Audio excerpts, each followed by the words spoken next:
Hi everybody. As you probably already know, my previous CD shelves were getting pretty maxed out for space. Like I didn't have much room to put new stuff on, so a friend of mine give me this big 6.5 feet tall, wide open CD shelf. Said, wow. I know you can only see so far, but it goes down for another 4 shelves.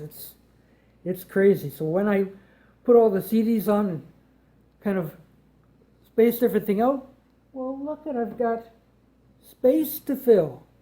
So what am I going to do with all those gaps? Why, fill them, of course. And one of the cheapest ways I know of to fill those gaps is to go to your local thrift store.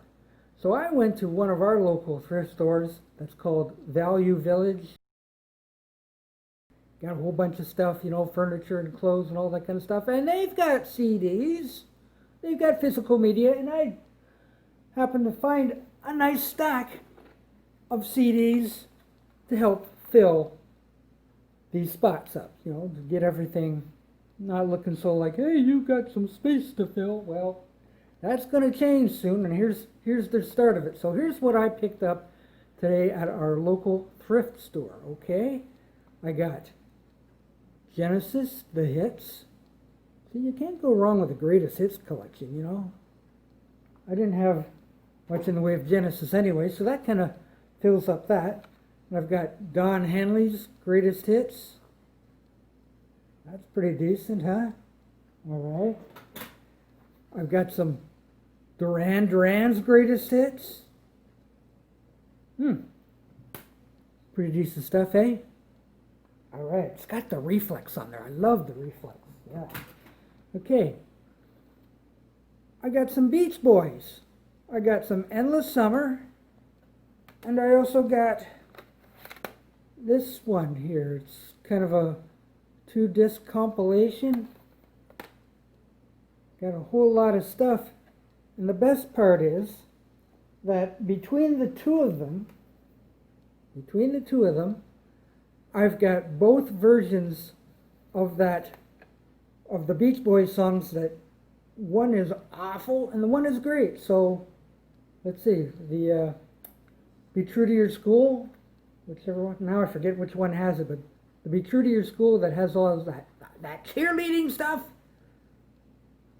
it's on one of these, and the other nice clean is without. And then there's the Help Me Rhonda that has the weird vocals for the Help Me Rhonda, yeah. Ooh, awful stuff. So like, now I've got both versions and a whole lot of other stuff. So I'm all Beach Boyed up, I think. So that's going to go on the top shelf where those Beatles are, way up there. Okay, what else do we got? We've got Prairie Oyster. Who? I don't know. I think there's some sort of a country band or something. But, when CDs are only $2 in these thrift stores, and I came across this and I said, I like the jewel box. It's blue. I like that. So for $2, I bought it for the jewel box. And lastly, something that I've never had in my collection before is the Doors. Yeah, the Doors. Doors Greatest Hits. This is the double one, Oh, there's the price right there. $10. $10 for a whole bunch of Doors stuff, all right?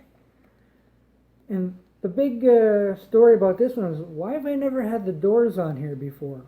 Yeah, I kind of like the Doors, yeah, but there was one song on here released in 1967 called Light My Fire. I was 11 years old when that song came out, and it got played on the radio a lot, a real lot. And the problem with that was the organ solo in the middle. That thing used to terrify the heck out of me. Like that song would come on and I'd go, woo, turn that off, turn the station.